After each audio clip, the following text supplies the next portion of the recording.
Então vamos lá. O que eu acho importante, né? A gente fala em autossabotagem e às vezes a gente não sabe nem do que a gente está falando. Então, para a gente alinhar aqui, qual é... Ai, gente, eu vou botar o óculos. Eu detesto ficar sem enxergar direito. Eu tô ceguinha, cada vez pior. Então, para a gente alinhar e partir aqui do mesmo lugar, tá falando da mesma coisa, vamos alinhar o que é a tal autossabotagem que a gente tanto se refere.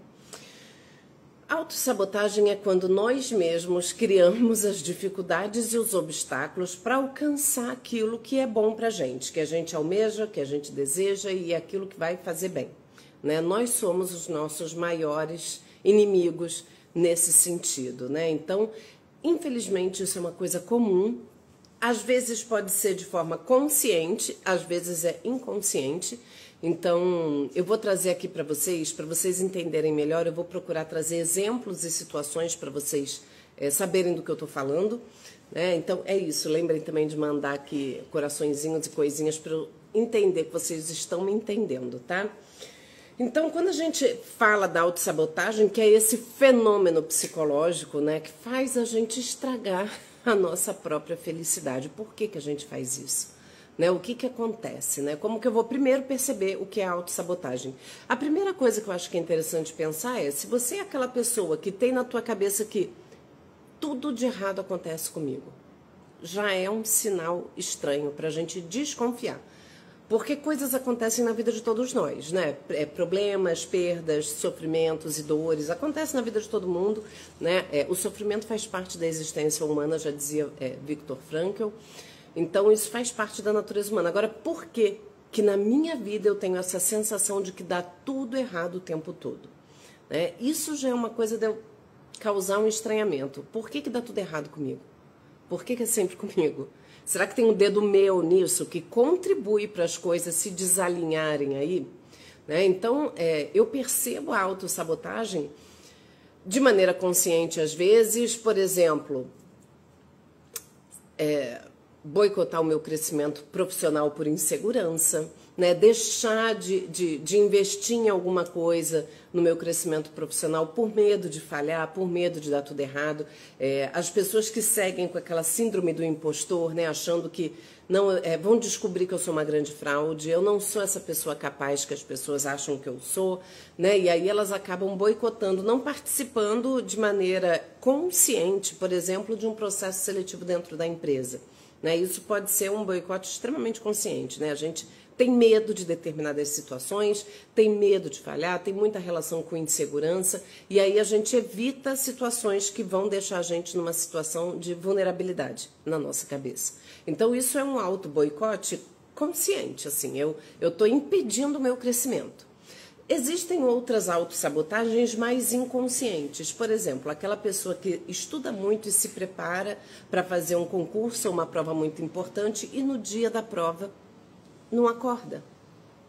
O despertador não toca e a pessoa não ouve. Né? Aquela coisa que você fica, não é possível, não é possível. O que acontece? Né? Uma coisa que é super importante para você, por que você não foi? Né? E às vezes é aquela autossabotagem inconsciente, né? A pessoa tem tanto medo de falhar e de não ser aprovada naquele concurso que ela simplesmente, né, inconscientemente boicota, ela não vai, né? Então ela perde a prova. Então só que não é consciente, né? Se você falar isso para ela, nossa, que estranho, né? Você perdeu essa prova que era tão importante, a pessoa vai falar, pois é, que absurdo, eu não sei o que aconteceu comigo, né? E muitas vezes é uma coisa inconsciente que acaba boicotando um pouco. E aí eu quero até... Eu anotei, tá, pessoas? Eu sempre anoto aqui para vocês, para não perder a linha do pensamento. E por que, né, que isso acontece? Por que acontecem esses boicotes? Tem muita relação, principalmente, com crenças que a gente tem e que foram internalizadas muitas vezes lá na infância, com situações vividas, com traumas vividos. Tem muita relação com... às vezes até com certo posicionamento infantil na vida, né? Um receio de ter que sustentar determinadas posições na nossa vida e fazem a gente sabotar o nosso crescimento. Tem muita relação com o nosso crescimento e muitas vezes a gente faz isso até dentro das nossas relações amorosas, né? Aquela pessoa que fala, o sonho da minha vida é casar, mas comigo dá sempre errado, eu não sei o que acontece, eu tenho o dedo podre, eu faço as piores escolhas, né? E quando você vai entender, tipo, o que acontece? Por que as minhas relações dão sempre errado? Que padrão é esse? Normalmente tem relação com padrões que a gente repete, né? A gente se repete na vida e a gente sai repetindo algum padrão que a gente muitas vezes nem se dá conta. E aí fala, nossa, é muito azar, porque é sempre comigo, né? Comigo dá tudo errado, com os outros dá tudo certo. Mas eu tô ali repetidamente fazendo escolhas que vão confirmar a minha crença de que comigo dá tudo errado, né? Gente, são tantas coisas. Eu tento trazer para vocês alguma forma um pouco mais generalizada, mas são tantas questões muito individuais que às vezes fica difícil. Mas, por exemplo, pode acontecer da pessoa se colocar sempre no lugar de vítima, né? Então ela se sabota e ela fica naquele lugar de dar tudo errado comigo e toda aquela falência na vida dela justifica aquele sofrimento que ela tem, mas ela mesma se coloca naquela condição, né? Isso parece maluco, tipo, como assim? Eu não quero isso pra mim, imagina que eu vou me colocar. A gente às vezes se coloca sem perceber, de uma forma que os acontecimentos na nossa vida confirmem as crenças que a gente tem, crenças internas. E aí eu vou trazer até um exemplo para ver se vocês conseguem entender melhor. Por exemplo, né, eu já dei esse exemplo N vezes, seguidores antigos já ouviram, mas tenham paciência e ouçam novamente. Por exemplo, eu sou filha de pais separados e na minha cabeça casamento era uma coisa que era feita para afundar, né? Eu já dizia, era o Caco Antibes, eu acho que falava que casamento é igual submarino, é feito para afundar. E na minha cabeça era assim, era datado, né? Tipo, eu vou me casar e daqui a pouco acaba, né? Eu tinha essa crença muito enraizada em mim. Ok, isso é uma crença que eu tinha. Mas como que isso aparecia na minha vida? Por exemplo, teve uma época da minha vida que eu comecei a trabalhar muito, né? Eu era da prefeitura, era da polícia, atendia em consultório e estava exausta mentalmente, fisicamente cansada. Eu tenho 2 filhas, na época elas eram pequeninas, né? Isso foi lá em 2010, 2011, 2012, foi o ápice, assim, da minha exaustão. Porque eu estava trabalhando muito, assim, para que eu tinha 2 empregos públicos, né? Era concursada, para que ter 2 empregos, ter ainda consultório, ainda atendia no consultório e ainda tinha as minhas filhas pequenas. Por que eu estava me colocando naquela condição que estava me adoecendo, me fazendo muito mal? Então era uma coisa que não tinha muita explicação, né? Eu já era casada com meu marido já tinha uma condição financeira boa, eu não precisava me matar, não tinha uma justificativa racional para aquele esforço que eu vinha fazendo. Por que eu me colocava naquela condição de estar sempre trabalhando muito e muito cansada? Porque eu tinha aquela crença que, bom, um dia esse casamento vai acabar e eu tenho que ter o meu emprego, eu não posso abrir mão do meu emprego. Né? Eu tenho lá os meus concursos, o dia que der tudo errado, eu estou bem amparada, eu estou segura. Eu tinha uma sensação de que eu precisava ter alguma segurança, apesar de que, né, assim, tipo, meu marido ganhava bem, mas o dinheiro era dele, eu não posso abrir mão do meu e daquilo que é importante para mim, de ter passado no concurso, e eu não queria abrir mão daquilo de jeito nenhum, para me preparar para aquele momento onde daria tudo errado, porque na minha crença aquilo era líquido e certo que ia acontecer.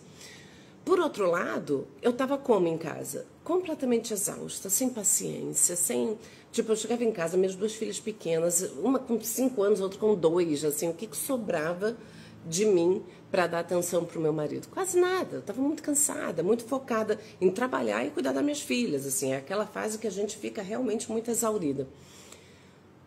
E sem perceber, é porque na época, assim, eu sempre brinco, eu falo, gente, meu marido é muito apaixonado por mim, porque naquela época eu devia estar bem insuportável, porque eu estava muito cansada. Então, tipo, eu não tinha paciência para dar atenção para ele, eu não tinha tempo, eu não tinha paciência, eu tinha minhas coisas acontecendo, o pouco de atenção que eu tinha para dar em casa era para minhas filhas que eram pequenas, e como eu trabalhava muito, era o que, quando eu estava com ele, era assim, tipo, era o resto do resto. Imagina se naquela fase, por algum motivo, é lógico, né? Eu me dei conta disso e depois pedi a exoneração, me dei conta porque tive o quê? Uma crise de ansiedade. E aí percebi que, meu Deus, o que eu estou fazendo com a minha vida, quais são as escolhas que eu estou fazendo, eu estou aqui me autodestruindo e colocando em risco até minha relação por uma maluquice de achar que eu tenho que dar conta de tudo, que eu não posso abrir mão de nada e etc. Mas onde que vem a autossabotagem nisso tudo? Imagina se eu continuo nesse movimento, trabalhando em 2 empregos, consultório, com 2 filhas pequenas e tal, onde que isso ia acabar? Não que seja uma regra, mas na maneira como eu estava exausta, sem paciência, isso poderia acabar culminando na minha separação, por exemplo. E aí, quando eu me separasse, eu ia falar o quê? Tá vendo? É por isso que eu não abri mão dos meus empregos, porque eu sabia que isso ia acontecer. Aquilo ia confirmar a minha crença inicial de que o casamento iria acabar em algum momento. Então, eu me preparava para aquilo, quando na realidade eu vinha boicotando a minha relação. Quando eu me dedico excessivamente a alguma coisa que não é o meu relacionamento. Era o lugar que eu menos investia naquele período da vida. Então, olha como que a gente faz as nossas piores crenças se realizarem. Eu poderia ter empurrado a minha relação para o fim e aquilo confirmaria a minha crença, que era muito inconsciente, né, gente? É lógico que isso depois é que eu fui, meu Deus, né? Quando eu falo que a ansiedade às vezes é um sintoma bom, né? Quando eu tive uma crise de ansiedade, que eu parei para pensar, o que eu estou fazendo? Né? E aí, enfim, aí pedi a exoneração do município, e aí, enfim, eu fui diminuindo o consultório, eu fui dando uma acalmada na minha rotina para eu me sentir melhor e ser também uma melhor pessoa, tanto para o meu marido, para minhas filhas, para minha família, que era o que demandava de mim naquela época. Então, a autossabotagem é quando eu faço alguns movimentos na minha vida que vão sabotar a minha felicidade, né?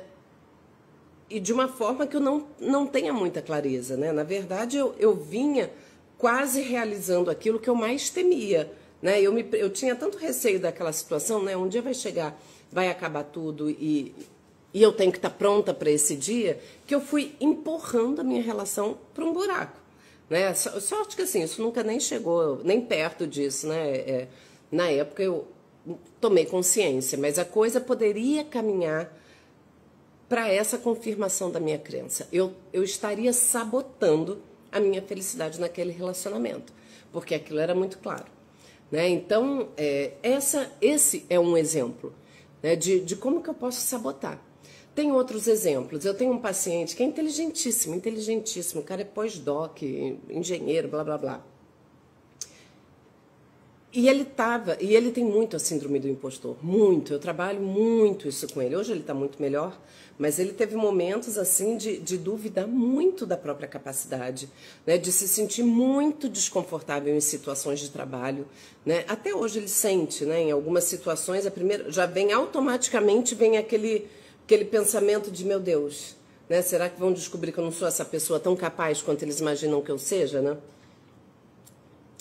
E ele estava numa situação de trabalho que ele acabou agindo de uma forma que acabou provocando o desligamento dele daquele trabalho, né? E aquilo, assim, ele estava num ambiente extremamente tóxico, estava numa situação muito ruim, mas ele foi se posicionando de um jeito que ele foi piorando, piorando, piorando, até se tornar insustentável aquela situação. Então, ele boicotou, né, qualquer chance de sucesso ali. E eu falava isso para ele, você está vendo esse movimento, né? Você está vendo, e era uma repetição de padrão que ele tinha, né? De não acreditar nele, né? De uma repetição que ele percebia, principalmente na relação com a autoridade. Ele tinha um problema muito sério com relação com a autoridade, que tinha a ver com a infância, com dores da infância, com relação com pai, com mãe. Então a gente carrega aquilo e reproduz sem perceber às vezes, né? A gente se coloca em situação de, meu Deus, parece que a gente não sabe nem por que está fazendo aquilo, mas está fazendo, está repetindo, e você está vendo que a coisa está indo mal e você não interrompe, né? Então, quando aquilo se concretiza, você está vendo, ó, como eu sabia que desde o início aquelas pessoas não gostavam de mim, ok, mas você foi agravando a situação, né? Você mesmo, naquele movimento, na maneira como se colocava, começou a procrastinar entrega de coisas, enfim. né? A procrastinação é um movimento de autossabotagem muito comum que a gente faz. Né? A pessoa, de repente, tem uma situação no trabalho mais importante, você sabe que é importante, que você tem prazos, que você tem coisa para entregar, e você vai procrastinando. Né? A procrastinação não é preguiça, isso eu já falei com vocês várias vezes. Né? A preguiça, tô com preguiça, não vou fazer nada hoje. A procrastinação é quando eu tenho que entregar uma coisa importante no meu trabalho, mas eu tenho que dar um pulo no mercado primeiro, aí eu vou no mercado. Eu vou pegar o trabalho, mas antes eu tenho que ver... E aí eu vou dando justificativas racionais para fugir de ter que lidar com aquela situação. Né? Então eu procrastino alguma situação que eu sei que vai ser incômoda e desconfortável para mim. Né? Isso também é um sinal de fumaça. Quando você estiver procrastinando, tenta entender qual é o desconforto que está associado àquilo. Por que eu estou evitando aquilo? Por que eu estou me dando desculpa? Por que eu não faço?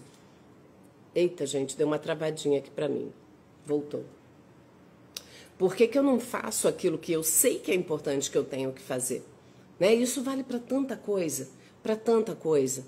Né? É igual, sei lá, se você tem um transtorno de ansiedade, por exemplo, e eu bato na tecla diariamente para você, diariamente. Façam atividade física, façam atividade física, façam atividade física. E vocês não fazem. Não fazem. Por que vocês não fazem? Eu não tenho tempo, eu não tenho dinheiro, eu não tenho isso. Desculpas, desculpas. Justificativas a gente vai ter para tudo. Né? A gente é mestre em arrumar justificativas. Mas isso é uma autossabotagem. Né? E aí você tem que ver o que está por trás disso. O que te impede de ir para a academia? Ou fazer uma atividade física. Não tenho dinheiro. Para andar na rua você não precisa de dinheiro. Você calça um tênis e vai. Né?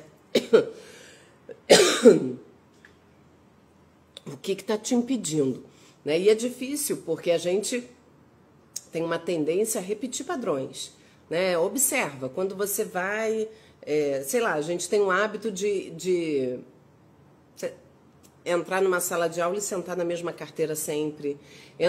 Se você frequenta um bar a vida inteira, você vai sempre buscar o mesmo lugar no bar, ao menos esteja ocupado, mas se estiver vazio, você vai sentar. Né? A gente tem uma tendência a ir para lugares familiares e confortáveis. Então é difícil quebrar padrões, a gente se repete. Né? E aí, é difícil iniciar uma nova atividade, é difícil. E se a gente não fizer um esforço hercúleo para mudar aquilo, a gente não vai mudar. E aí a gente procrastina. Eu procrastino as coisas que eu sei que são importantes para mim. Né? Quem é uma pessoa que se boicota é uma pessoa que... por exemplo, eu falo do autocuidado, da importância, e aí a gente vai empurrando. Não, eu vou ver isso. Não, isso que você falou é importante. Realmente eu vou ver isso. Assim que eu tiver um tempo. Mas eu nunca vou ter um tempo. Né? Se eu não priorizar, eu não vou ter. E aí, isso é autossabotagem também, gente. Às vezes a gente se identifica nesse lugar da pessoa. O fato, por exemplo, de eu estar adoecida, explica um monte de coisas na minha vida. Isso é comum, por exemplo, a pessoa que é obesa. Ela está obesa e aí ela pensa, o dia que eu emagrecer, eu vou ficar feliz. Então, quando eu emagrecer, eu vou fazer tal coisa. Eu só não me relaciono com alguém porque eu tô acima do peso. Eu só não faço tal coisa porque quando eu emagrecer, e aí a pessoa associa tudo ao fato dela, eu não faço porque eu tô obesa. Sei lá, eu não faço isso, isso, aquilo porque eu tô obesa. Aí tem uma explicação plausível para algumas faltas de atitude dela. Aí de repente ela, sei lá, faz uma bariátrica e emagrece. E agora não tem mais desculpa. E aí? O que te impede de fazer aquilo que você dizia que era a gordura que impedia? E aí acontece que muito paciente bariátrico deprime. Muito paciente bariátrico começa a enfrentar um monte de problemas, porque aquela desculpa que ele tinha para sabotar a felicidade dele não tem mais. E aí? Eu não tenho mais essa desculpa. O teu problema era a gordura, não tem mais a gordura. E aí? E aí? E agora, José? O que você faz? Né? Então a gente precisa entender o que está acontecendo com a gente, né? Por que eu boicoto a minha felicidade? O que acontece comigo? Né? Quais são as dores, as crenças, os padrões que eu repito? A falta, tem muita associação também com a falta de autoestima, né? Com alguém que cresceu muitas vezes num ambiente onde ela não acredita nela, né? Pessoas que são, uma coisa que também é muito comum. A pessoa que é até ansiosa tem muito disso também, né? A pessoa não se sente merecedora de algumas situações de felicidade, por exemplo. A pessoa que não consegue ficar feliz. Gente, tem pessoas que lidam melhor com a tristeza do que com a felicidade. Lidam melhor com a dor conhecida do que um cenário novo de alegria. E aí, quando tá tudo bem, ela fala o quê? Tá muito bom para ser verdade. Tá muito bom para ser verdade. Por exemplo, a pessoa que teve algumas relações ruins, amorosas na vida, quando ela conhece alguém legal, tá muito estranho isso, hein? Esse cara aqui, o que ele tá querendo aí? Tá muito bom para mim. Tá muito bom. Né? O cara é bom pra caramba.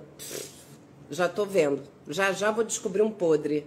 Né? Já vai ter alguma coisa que vai estragar essa felicidade que eu tô vivendo. E vai ter alguma coisa. Sabe qual é a coisa? Você mesma. Porque quando você tá com uma pessoa que é bacana e você não acredita nessa relação, você vai começar a ver coisa onde não tem. Você vai começar a azedar um pouco essa... Quando você começa a agir, daqui a pouco você azeda a relação e falou, tá vendo? Eu sabia que estava muito bom para ser verdade. Essa pessoa não é essa coisa boa toda que estava me passando. Né? Então, olha como que a gente faz. A gente muitas vezes tem medo da felicidade. A gente tem medo de chegar lá e aí? Eu vou para onde quando eu chegar lá? Né? Eu alcanço essa coisa, e aí? Né? O que acontece? Né? O que tem ali? Às vezes é um cenário de muita incerteza e é muito difícil administrar. Né? Você está vivendo uma... Quantas e quantas pessoas ansiosas têm esse pensamento de estar, às vezes, sei lá... Ai, que delícia, eu tô aqui nessa praia, nossa, eu queria tanto estar aqui, que lugar lindo, que mar maravilhoso. Aí, de repente, você para e pensa, tá muito bom para ser verdade.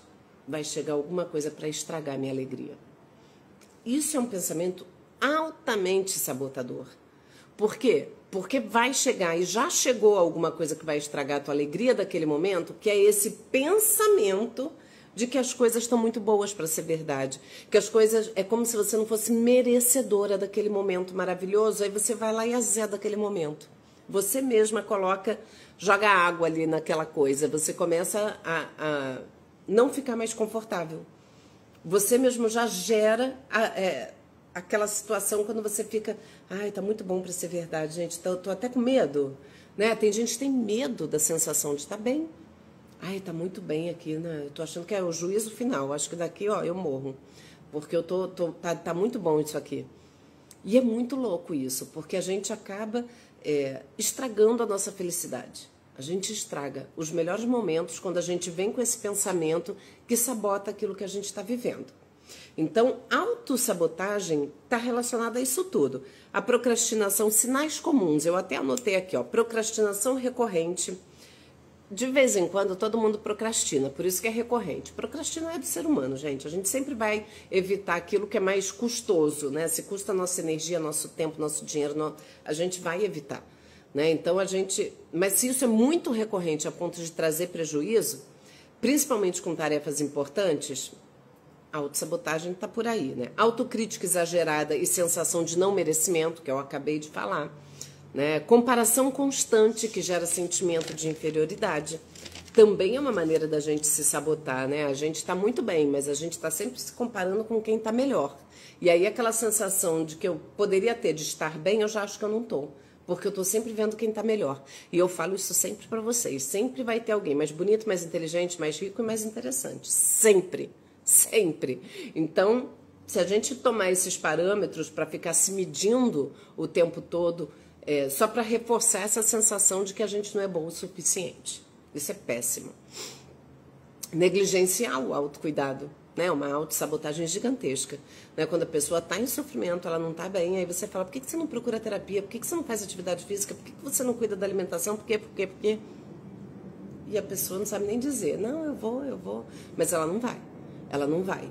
E fica ali arrastando corrente. Porque muitas vezes ela também está apegada naquela dor, ela se reconhece naquela dor, né? É um cenário ruim, mas é um cenário familiar. E às vezes é mais confortável estar naquela dor que ela já conhece, do que se lançar num desconhecido, né? Do que dar um passo além e de repente entrar num território ali que é completamente novo. E o novo dá medo, o novo dá insegurança, né? Melhor eu ficar aqui nessa dorzinha que eu já conheço do que me lançar numa coisa que eu não sei o que é e que eu não vou ter controle nenhum. Isso aqui eu já conheço e já controlo.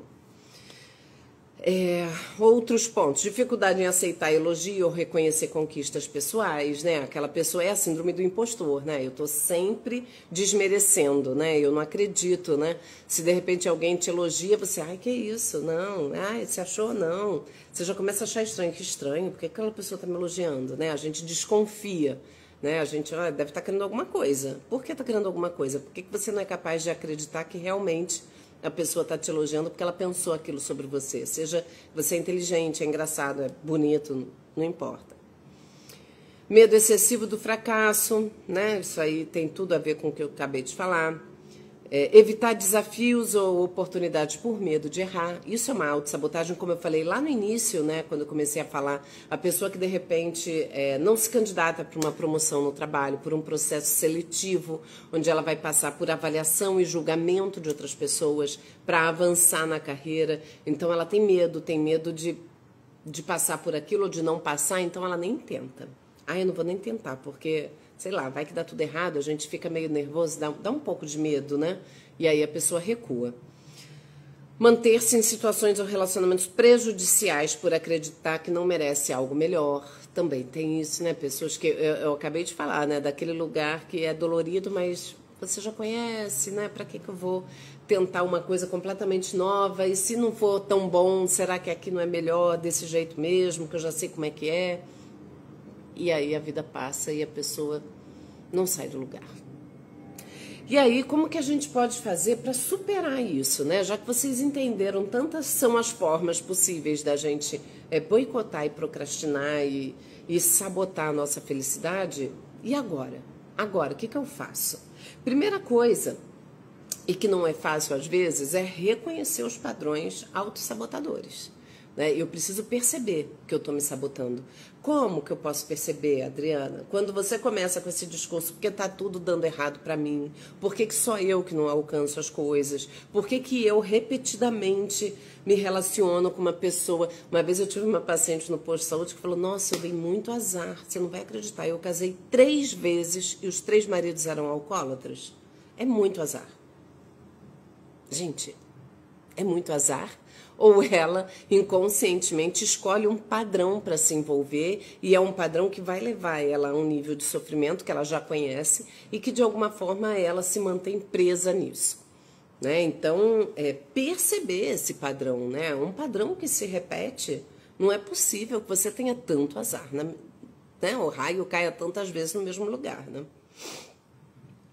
Questionar suas crenças, né? Questionar, por exemplo, as minhas crenças. Quando eu falo, né, que eu tinha essa crença muito enraizada em mim de que o casamento é uma coisa que ia acabar, né? Eu nunca acreditei. Isso, eu até fiz um post sobre isso no meu aniversário de casamento, que eu falei, eu nunca acreditei na eternidade do amor. E é uma verdade, né? Não acredito até hoje. O que eu acho que é uma coisa boa por um lado, porque como eu não acredito na eternidade, eu não cheguei, casei, pronto, agora é só sentar e pegar sombra e água fresca. Não, né? Eu sempre, como era uma coisa com uma possibilidade de finitude, eu aproveitava, né? Tipo, não, vamos aproveitar esse casamento aqui antes que ele acabe.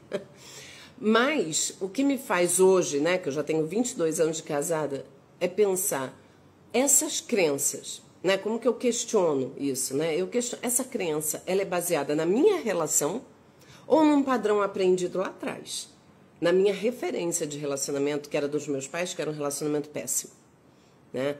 Essa crença, quando a gente questiona uma crença, essa crença, ela foi fundamentada não na minha vivência, ela não tem relação com a minha experiência, na minha relação. É uma crença que foi estabelecida a partir da minha relação com os meus pais, que eram a minha referência de relacionamento e que era um relacionamento muito ruim. Então, quando a gente começa a questionar as nossas crenças, a gente vai desconstruindo um pouco, né? Isso é baseado em quê? Baseado em que eu estou tirando essa ideia? Baseado em que eu estou dizendo que eu sou uma impostora? Baseado em que eu estou dizendo que eu não sou boa o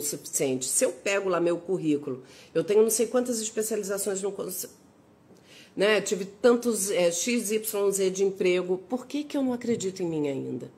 Né? De onde vem isso? Não é da minha vivência de agora. Tem aí alguma coisa, né? Eu, de repente, cresci num ambiente sei lá, pais muito exigentes, que nada do que eu fazia era bom o suficiente.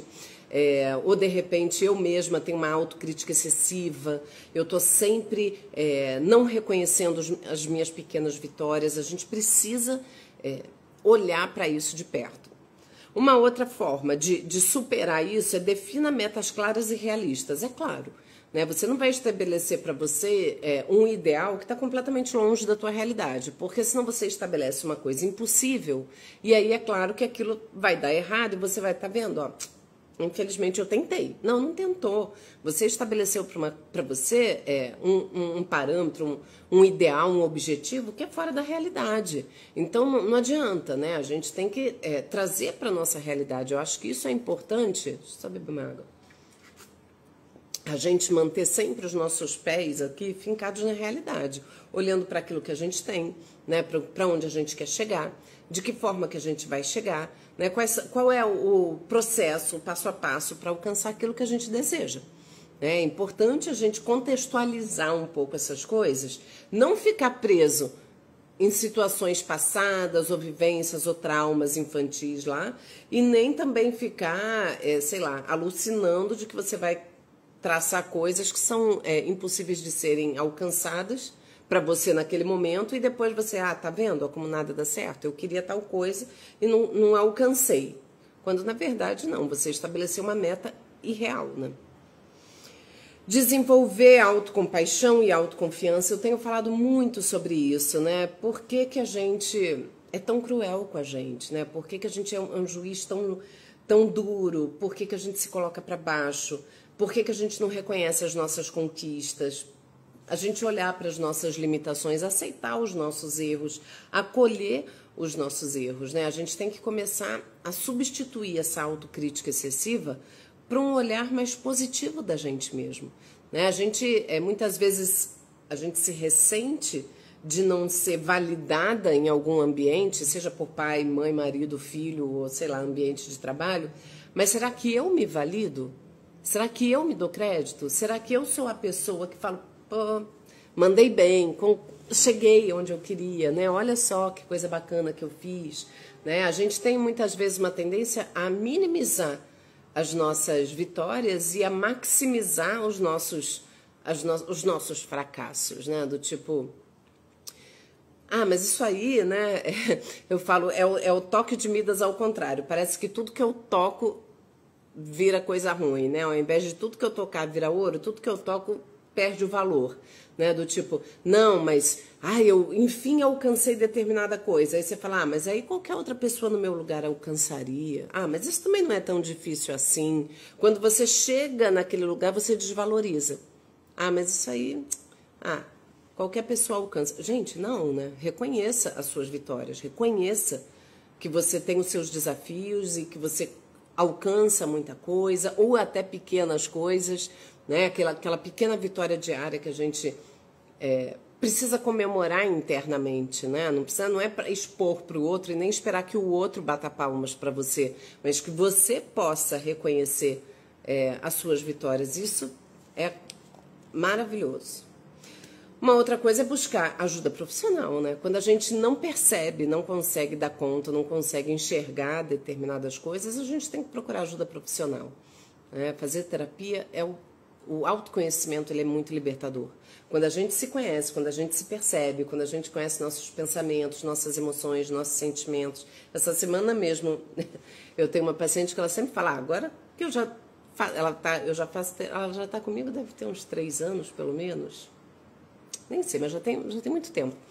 E aí ela fala, nossa, se isso fosse na época que eu não fazia terapia, mas agora eu já tiro de letra. Eu faço terapia, gente, isso aí não me incomoda mais.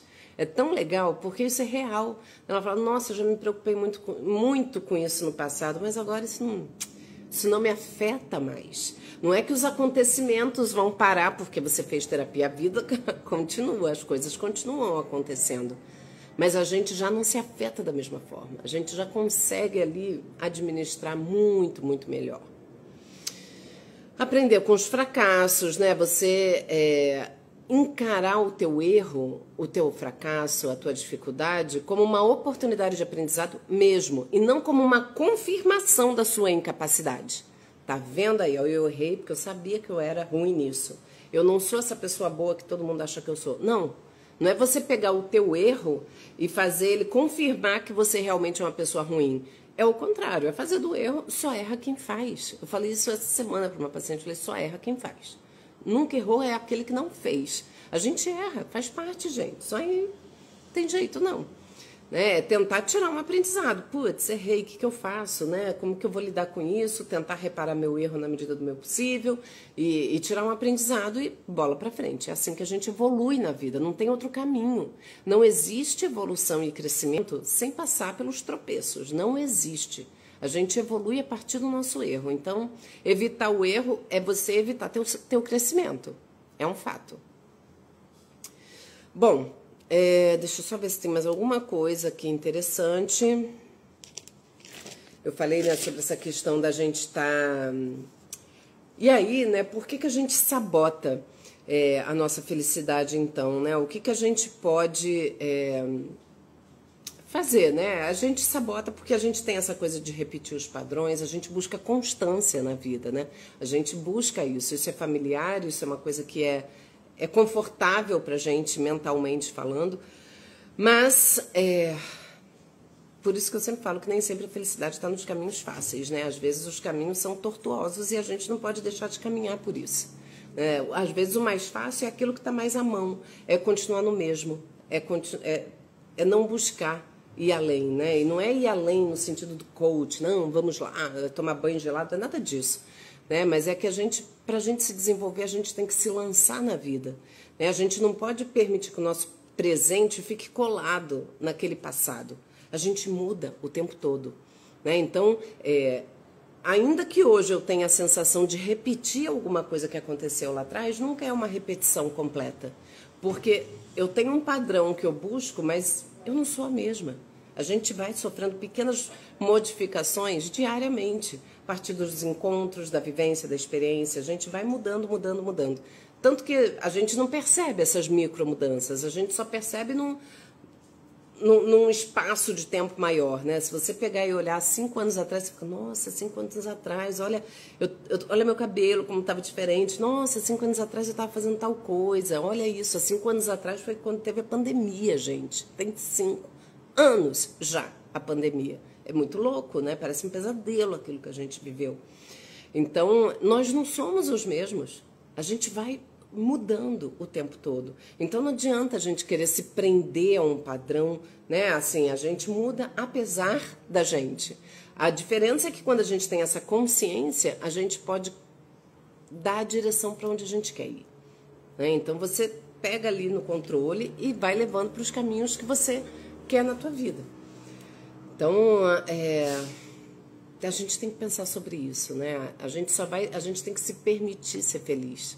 Essa é uma permissão que a gente se dá, né? Eu tenho que permitir a minha própria felicidade. Eu não posso sabotar tudo que acontece comigo por medo das mudanças, por medo do novo, porque o novo e a mudança vai acontecer, independente da nossa vontade, né? As coisas acontecem apesar da gente, porque a vida é dinâmica, é um fluxo contínuo, Então, que a gente tenha consciência disso e que a gente possa direcionar para onde a gente quer ir. Sem tanto medo. O medo, ele é importante porque ele é protetivo, mas ele em excesso paralisa. E aí a gente perde o bonde. Tá bom? Então vamos lá, eu vou ativar os comentários novamente. Deixa eu ver se eu consigo para você. Comentários ativados. Liberei vocês da prisão que vocês estavam, para vocês conversarem comigo. Não sei se foi clara, sempre fico nessa sensação, né, de não sei se vocês me entenderam plenamente, mas então perguntem. Boa noite, Sandra. Deixa eu beber uma água, gente, que eu falo tanto. Mas me digam se conseguiram entender, se tem alguma dúvida, se querem compartilhar alguma história. As histórias de auto-boicote, a gente tem muitas, né? Muitas, desde as pequenas, né? Como boicotar dieta diariamente. né? Por que que a gente boicota, né? Se a gente quer o emagrecimento, por que que a gente boicota? É a gente que boicota, não é outra pessoa, somos nós, né? Ale, boa noite, foi muito claro, sou extremamente autossabotadora. Putz, espero que você, pelo menos você já identifica isso, já é um primeiro passo, Ale. Agora é entender por que que você faz isso e o que fazer para ser diferente, né? O que que te assusta tanto, que faz você boicotar, sabotar a tua própria felicidade, o teu próprio crescimento, né? Me digam. Gente, a internet tem hora que parece que trava pra mim. Mas a gente muitas vezes faz isso, né? Inclusive levarei isso pra minha terapia. É isso aí, Ale. Que bom que você já faz terapia, né? Aproveita esse espaço que é pra isso mesmo, né? Cida, boa noite. Cansei de fazer planos e quando colocava em prática parava no meio do caminho com medo de não dar certo e ter que admitir para mim mesma e para os outros que eu era um fracasso. Que coisa, né? Como que a gente faz isso, né? A gente estraga... Gente, os outros... E aí eu acho tão importante a gente trazer isso. Os outros não estão nem aí pra gente. A verdade é essa, né? A gente vive numa sociedade cada vez mais narcisista, cada um por si, Deus por todos. E aí a gente fica com tanto receio do julgamento do outro, quando na verdade isso é uma projeção. A gente que se julga demais, né? A gente projeta no outro, olha que coisa terrível, hein? Olha o jeito que fulano tá pensando, tá falando. Na verdade, é a gente que projeta no outro as nossas inseguranças e aí a gente acha que vai ser julgada, quando na verdade o pior juiz é você, né? Gente, medo de fracassar todo mundo tem, né? Isso que faz a gente tentar se preparar, se precaver. O medo em um nível assim é interessante, porque faz a gente ter um cuidado maior. Agora, quando o medo é muito grande, aí é isso, a gente abandona os projetos no caminho, né? E depois fica só a frustração, né? E aí tem que lidar com a frustração, né? Porque também não é fácil, né? A frustração de ter largado para trás alguma coisa que era importante. Ricardo, boa noite, doutora Adriana e a todos da live. Novamente, mais uma live muito bem explicada. Que bom, Ricardo. Edna, boa noite. Sempre me faz refletir muito sobre minha trajetória. Estou revendo vários padrões repetidos. Que bom, Edna. Você é uma pessoa que está sempre buscando, né, Edna? Eu acho super importante. Você está sempre buscando o seu crescimento, né, o autoconhecimento. Você está sempre se olhando, refletindo. Isso é muito importante também, né? A gente... não pode achar que a resposta e a solução vai vir de fora, né? Ela está na gente. Né? A nossa resposta vai estar na gente mesmo. E a gente tem que ver e tentar refletir, avaliar, né? E o processo de terapia é o melhor local para isso, né? Na terapia a gente consegue... E não é só um único local. É claro que a gente tem condições de buscar o autoconhecimento de diversas formas. Mas a terapia é o lugar padrão ouro, por excelência, para isso, né? E o medo de ser julgada, doutora? Dani, todo mundo tem medo de ser julgado, né? A gente vive em sociedade, somos seres sociais e a gente tem um desejo de ser querido, de ser bem visto, de ser aceito. Isso faz parte das relações humanas.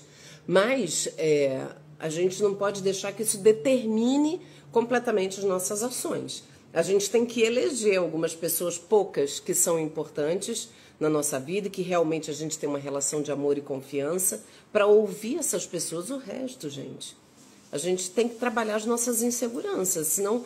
E esse negócio de rede social, eu acho que potencializou demais, né? Esse medo de ser julgado. Todo mundo mostra sempre uma vida de sucesso e tal, aí você fica, nossa, fulano tá tão bem sucedido e eu tô aqui, né, na minha vida ordinária, onde nada acontece, e as pessoas parecem que estão sempre aí. Gente, é um mundo fake, né? E a gente tem que tomar muito cuidado com isso. A gente cria padrões fantasiosos de vida perfeita, e aí a gente passa a ter medo das pessoas olharem para nossa vida e achar tudo ruim, olhar para a gente e achar que a gente é fracassado por não alcançar esses padrões. Mas que padrões? Do que a gente está falando, né? A gente tem que focar na gente, no que a gente pode fazer, em buscar ser o melhor para você mesmo, sem buscar essa validação o tempo todo. Né? Escolher, como eu falei, elege assim, 2, 3 pessoas dos seus vínculos mais íntimos, que realmente são pessoas relevantes e que te conhecem, do que se preocupar com essa coisa meio generalista, assim, né? Medo de ser julgada. Julgada por quem? Né? Tem gente que, sei lá, que tá obesa e quer ir pra academia. Ai, eu tenho vergonha. Não precisa nem estar obesa, tá? Eu tinha uma paciente magrinha e tal, mas ela tinha uma vergonha de ir pra academia. E eu falava pra ela, ninguém tá nem aí pra você, pode ir. Ninguém tá nem aí. E aí ela disse que quando ela foi, ela só lembrava de mim, falando, né? Ninguém tá nem aí pra você. E quando ela olhava, tá todo mundo ali na frente do espelho, ou buscando a sua própria, o seu próprio desempenho, a sua própria performance. Ela falou, realmente ninguém tá nem aí, né? E aí ela ficou leve, né? A gente se liberta um pouco disso. Ana Maria, muitas vezes fico tendo algum problema para resolver, fico remoendo no sofrimento por medo de saber realmente o que está acontecendo, sendo que pode ser a solução, a libertação. Parece que amo sofrer. Pois é, Ana Maria, às vezes a gente fica nesse lugar, né? O lugar que a gente se reconhece. Como eu falei, o lugar da dor, às vezes é um lugar familiar, né? E aí, por medo de ir para um lugar diferente, a gente fica ali, né? Apegado àquela dorzinha diária, né? Então, é tentar se libertar. Isso é um padrão de autossabotagem total, né? Você se mantém ali e fica ali cultivando, né? Aquela coisa que vai te gerar um mal-estar enorme, né? E que é zero resolutivo, né? Fati, fobia de médico por causa de erro médico que quase me custou a vida. Aí você tem um trauma, né, Fati? Na verdade, não sei se é uma fobia, mas a gente pode chamar de um estresse pós-traumático, né? Se você passou por uma situação traumática, é natural que você tenha medo. Não consigo fazer exames porque tenho medo. Mas, e aí eu acho que é importante, e aí a terapia no teu caso é super importante, a gente precisa elaborar esses traumas.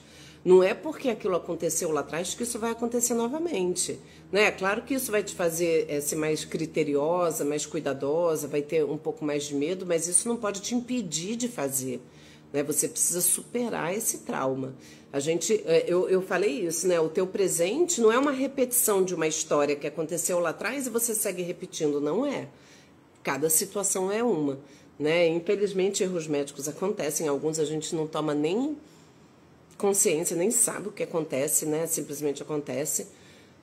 Mas você tem que tomar cuidado, né? Para isso não paralisar a tua vida e te impedir de se cuidar. Isso é uma sabotagem do teu autocuidado. Olha só como pode acontecer. Não estou dizendo que vai acontecer, mas você ficou, por ter passado por essa situação de trauma, um trauma grave que quase te custou a vida, aí de repente hoje você não consegue fazer exame, não quer mais ir a médico, pegou pavor.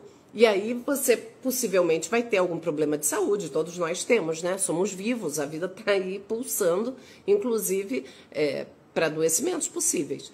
Aí de repente você fica doente, mas tem medo de ir no médico, tem medo de não sei de quê, e aí você sabota a tua saúde dessa forma. E aí talvez você possa ter um outro problema lá na frente que vai se tornar grave porque você não conseguiu se cuidar da forma que deveria, entende? O teu medo de passar por isso de novo pode te empurrar para isso, porque você não faz o que você tem que fazer, que é uma coisa mais preventiva, por exemplo. O que você precisa fazer, Fati, é buscar algum médico de confiança, encontrar algum que vai te deixar mais segura, né? Cada profissional é um, cada situação é uma e a gente não reproduz, graças a Deus. Cássia, boa noite. Quando começa a fazer um objetivo, tipo tirar carteira, chega da metade, boicota e deixa de lado por medo de não dar conta. Cássia, a gente faz isso na vida, mais uma vez. Só não permita que isso te paralise. Vai com medo mesmo. Gente, ter coragem não é viver sem medo. Ter coragem é, apesar do medo, eu faço. A pessoa corajosa, ela tem que ter medo, senão ela não vai ser corajosa, vai ser irresponsável, vai ser doida. Não é pra isso, né? A gente tem que ter uma dose de coragem na vida. Eu falo isso pra vocês sempre. A gente precisa de uma dose de coragem, porque senão a gente não vive, gente. Viver é perigoso, né? Para morrer basta estar vivo. Então a gente não faz mais nada na vida por medo, né? Não dá. Vamos tentar trazer mais leveza, né? Tirar medo de dirigir é uma coisa muito comum. Uma vez eu tive uma seguidora, eu acho que ela tentou a prova de autoescola 5, 6 vezes, gente. Ela já não aguentava mais tentar. Agora eu não me lembro, mas eu tenho quase certeza que depois ela acabou conseguindo. De tanta gente conversar, ela me mandava. E no fim ela conseguiu passar na prova. Mas assim, é só não desistir. É tentar, tentar, tentar. Né? Quando a gente boicota, a gente deixa de ser um fracassado para ser um desistente. Né? De qualquer maneira, o resultado é o mesmo, é não alcançar o objetivo. Né? Eu falo, a diferença entre o fracasso e o sucesso é que quem alcança o sucesso não desistiu. Não desistiu, tentou, tentou, tentou. Né? A gente não tem que ter medo disso, não. Deixa eu ver se tem mais perguntas. Aurora. Boa noite, estou procrastinando para arrumar meus armários e fazer doação de coisas. Quero fazer isso, mas não consigo. Ué, por que esse apego todo, Aurora?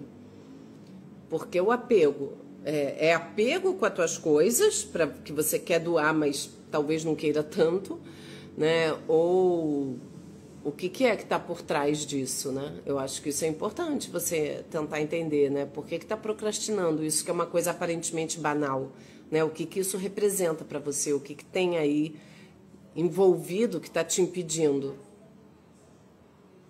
Por que não consegue, né? O que tem? Você fala não consegue. O que está acontecendo, né? Qual é o apego? Não sei.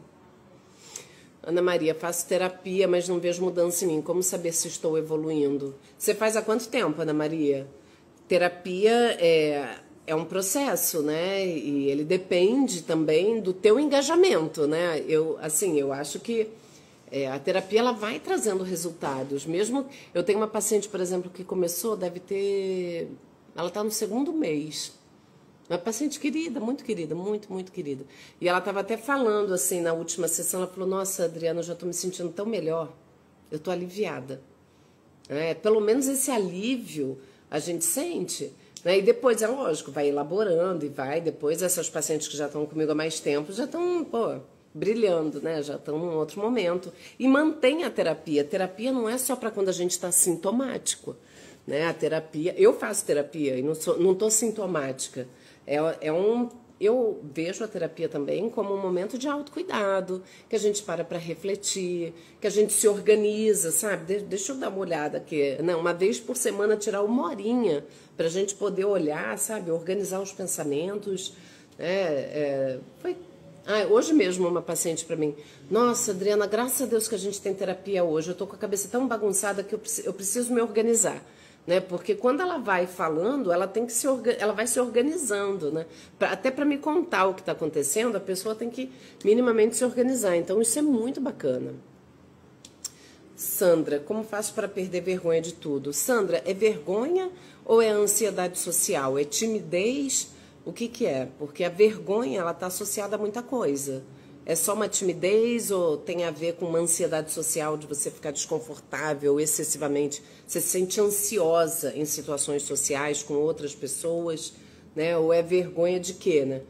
Gente, eu já tive paciente, na época que eu trabalhava em posto de saúde, uma vez eu atendi uma adolescente, depois eu atendi até mais pessoas com isso, que ela tinha vergonha de comer em público. Aí você pensa, não é nada muito grave. Gente, é muito grave, né? É uma paciente que, sei lá, ela estava na escola, na hora do recreio, ela tinha que lanchar trancada dentro do banheiro, porque ela não conseguia comer em público. Então, ela tinha um namorado, quando ela tinha que sair com ele, ela não conseguia comer. Então, isso é um tipo de ansiedade social, por exemplo. E a terapia é necessária nesses casos. Ana Maria, vários anos, já mudei de profissional, retornei para o antigo. Ana Maria, já era para você... você não vê mudança nenhuma, estranho. Se você já faz terapia há vários anos, será que você não vê ou você não percebe também, né? A sua evolução, as suas pequenas vitórias, né? É uma coisa que você precisa avaliar. Sandra, timidez pode ser, dependendo do grau de timidez, né? É um grande limitador na vida. É um grande limitador. E aí fazer terapia é super importante. Vai te ajudar bastante, né? A trabalhar tuas inseguranças. De ir em aniversários. Você tem que trabalhar tuas inseguranças. Ver por que você sente essa timidez toda. Né? De onde vem esse desconforto. Se tem outros sintomas associados. Né? A timidez só... não por si não é uma coisa patológica, né? A timidez é uma característica, tem pessoas que são tímidas, mas dependendo da gravidade da timidez e o quanto que isso te traz de prejuízo e que te impede de viver situações, seja de relacionamento, situações sociais, aí sim é uma coisa que a gente precisa ver. Kátia, minha filha de 23 anos tem TAG, começou hoje com psicóloga. Ai, que bom, Kátia, fico feliz, vai ser bom para ela, super importante. Fazer terapia ajuda demais, eu tenho um monte de paciente com TAG. Sandra, você tem mais do que timidez, né? Se você tem essa insegurança para ir ao médico, para frequentar ambientes sociais, para ir em aniversário, você precisa fazer terapia, até porque você já respondeu caixinha, né? Quando eu abro caixinha, eu lembro de ter visto você mandar questões em caixinha, então provavelmente você tem outros diagnósticos aí também, né? Então acho que é importante. Eu já fiz uma live uma vez, eu não sei se ela tá salva, que eu faço live há tantos anos, e eu fiz uma sobre timidez. Vou ver se eu acho, se eu achar eu te passo. Eu acho que eu falei sobre pessoas introvertidas e timidez, que são coisas diferentes. Depois eu vejo isso e te falo. Pode ter um pouco de ansiedade social, pode ter tudo. A gente precisa entender o que é, né?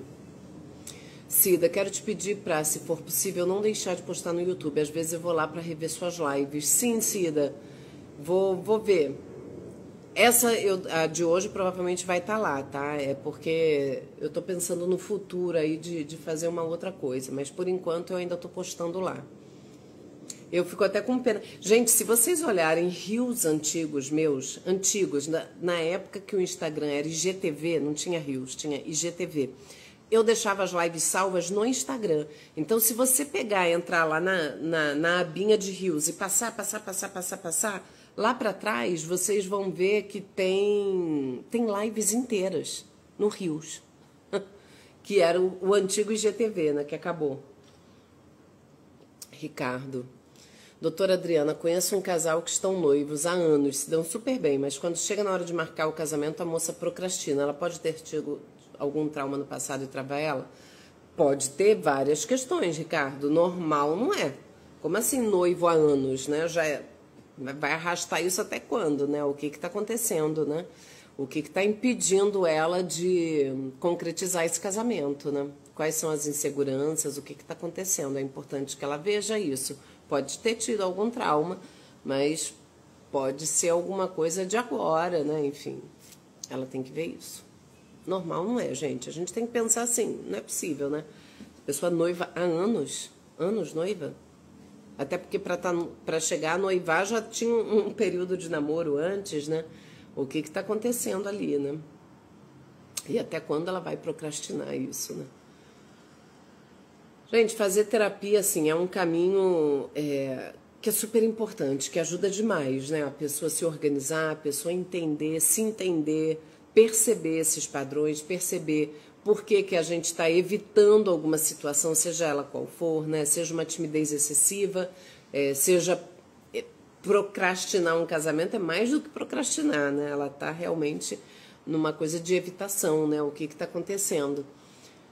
E no processo de terapia a gente consegue olhar para isso, né? Consegue acessar essas coisas, entender. O autoconhecimento é o único caminho. Não tem, eu queria dar aqui para vocês uma solução mágica. Olha, gente, descobri aqui, se você fizer 3 coisas, resolve tua vida. Não é assim, né? É um processo e ele é muito individual, porque cada um tem que passar pela caminhada. Mas o que eu vou dizer para vocês a caminhada, a gente vai, principalmente na terapia, se você está há anos fazendo terapia e não percebe mudança, tem alguma coisa errada, ou na sua terapia, ou na sua percepção. Às vezes eu tenho paciente, sei lá, que fala, nossa, mas eu já estou um tempão, não percebo mudança. Como não percebe? Vamos ver isso, vamos ver aquilo outro, e a gente começa, né? Tem pacientes que às vezes eu tenho que, olha só como é que você está agora. Lembra quando você chegou, que você tinha questão tal? Olha onde a gente está agora. É claro que tem uma evolução, talvez você não perceba. Ah, mas eu não percebo evolução nenhuma, então troca de terapeuta, não é possível, gente. Não é que você não perceba nenhuma mudança. A gente tem que se engajar no processo também, né? E com relação aos medos da vida, né? A gente tem que vencer esses medos, não tem outro caminho, né? O que eu acho que é interessante é que o que vai dar o prazer da vitória, o que vai fazer aquele resultado ser muito especial, é o quanto que a gente se engaja no processo, é o quanto que a gente investe ali de energia, né? Se você, por exemplo, estudou muito para uma prova que era muito difícil, que você achava que não ia conseguir, de repente você pega e tirou uma nota altíssima, você... Meu Deus, que nota maravilhosa! E aquilo vai ter um sabor tão bom, porque você sabe o quanto foi difícil chegar. Agora, se você nem estuda, é uma prova fácil, você tira 10, não tem o mesmo gosto, né? A gente tem... O processo, ele não pode ser anulado. O processo, ele dá sentido para o resultado. O processo, ele dá sentido para aquela vitória. Então, não tenham medo do processo, ele faz parte, às vezes é difícil, às vezes, né, a terapia às vezes é difícil.